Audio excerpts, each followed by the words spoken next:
Evaluation was always part of the plan for the Brinnington Tobacco Initiative. From the outset, we said that we would use both the statistics from the Smoking Cessation Service showing the number of supported quit attempts, which is a quantitative measure, plus some qualitative research. Quantitative evaluation is harder.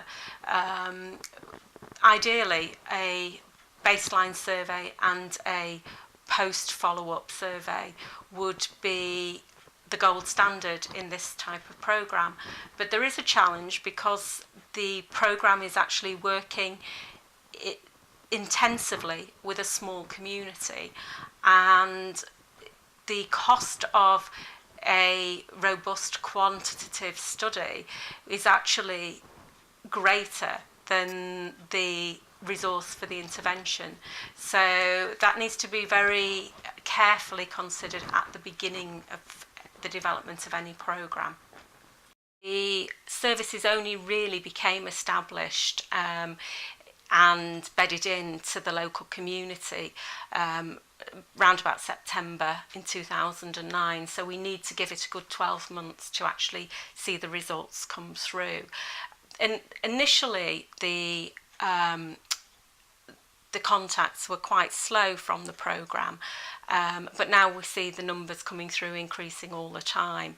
What we'll be doing is some quantitative and qualitative research to look at both the level of response to the work we've been doing in Brinnington, but also the quality of the intervention to see whether what we've been able to do is add value to people's experience of stopping smoking. The new services that we set up seem to have been well received. There was a little initial reticence, I think, from the people living in Brinnington to use services. They tend to like to see things sort of bed in and watch how they develop before they'll proactively come forward to use them. But certainly we've had people coming through and asking the fitness instructors for support to help them stop smoking. And again, the Children's Centre service, which is a Wednesday afternoon drop-in and one-to-one session, has been well used by people, particularly who've got children at the Children's Centre. The text service has also been effective. We have had contacts from people who aren't already involved with the Lapwing Centre or the Children's Centre, and they've just seen the text from the communication materials and have taken that first step of texting. Face-to-face contacts have been good as well via our rolling programme of promotional work for the Lose the Fags campaign. What we do is we go around to community centres, to coffee mornings, etc., and just set up a stall and encourage people to find out a little more about the programme. And again, word of mouth is probably equally as popular as the text service. We set up new tracking systems for the Brinnington Lose the Fag initiative.